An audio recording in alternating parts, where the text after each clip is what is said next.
With 500,000 unemployed in the southeast alone, it's surprising to learn of one profession where there are 5 times as many jobs as there are applicants. But nannies are back in fashion, and not only is peak viewing on a Saturday night when Wendy Craig plays Nanny Gray. From Belgravia to Bahrain, people are desperate for their services.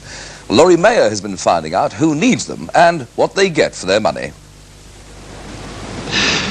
This Georgian mansion, set in 150 acres of Berkshire countryside, is the home of the Norland Nursery Training College.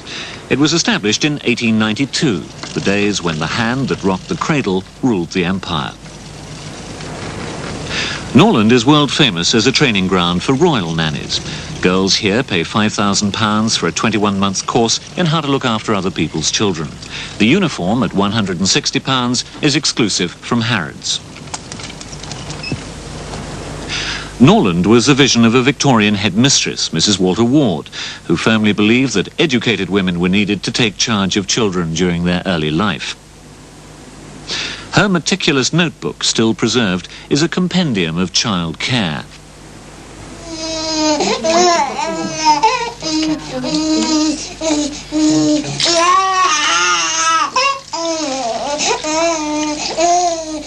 Babies' clothes are also washed by hand in pure soap flakes to avoid any detergent rash. Time we test the temperature of the water with the wrist, and that's quite safe to put the baby in.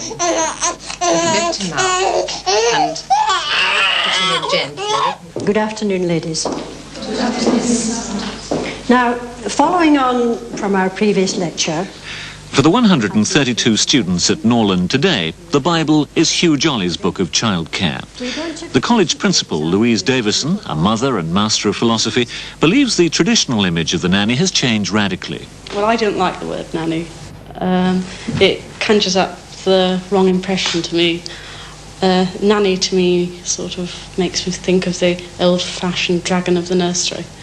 I prefer the word of children's nurse, which to me is kindly and caring, somebody who's going to support the mother, help the child. 20-year-old Melanie Gould is a Norland probationer. She's spending 9 months working with a family to earn her diploma.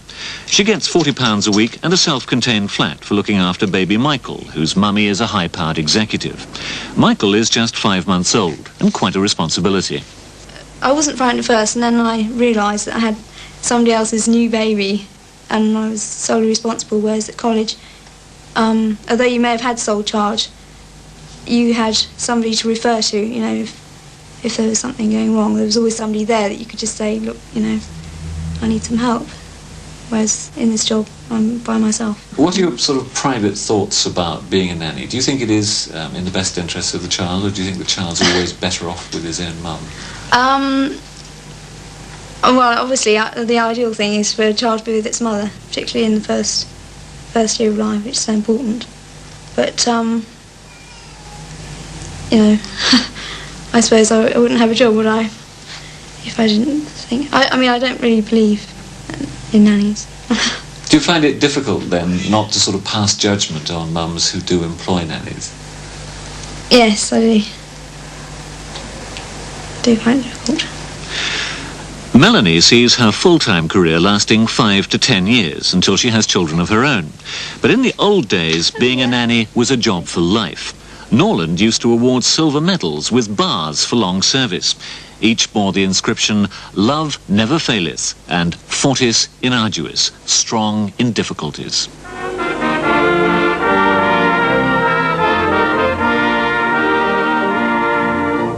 Babies, it's a gift, my dear. And I should say I know, for I've been pushing prams about for 40 years or so. 37 babies, or is it 39? No, I'm wrong, it's 36, but none of them was mine.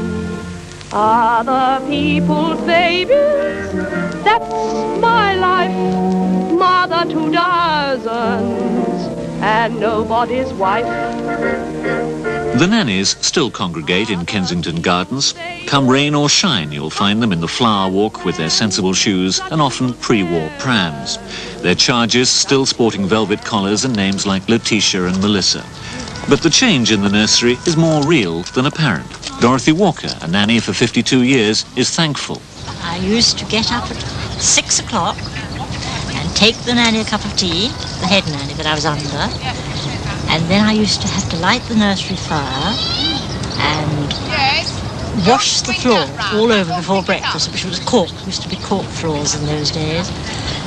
And then help to get the children dressed, and then sort of see about the breakfast. It was a hard life.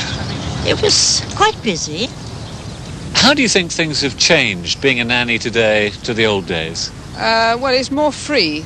Nannies today are more free. There's more freedom to live more as family instead of separated, like they used to do.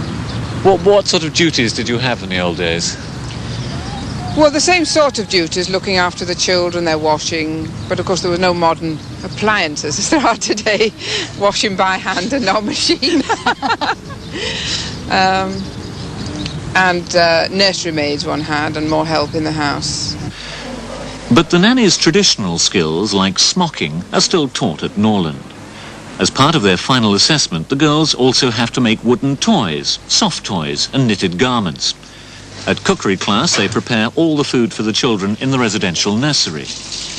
Each student has to spend 6 weeks looking after a baby day and night, keeping detailed notes of the baby's progress.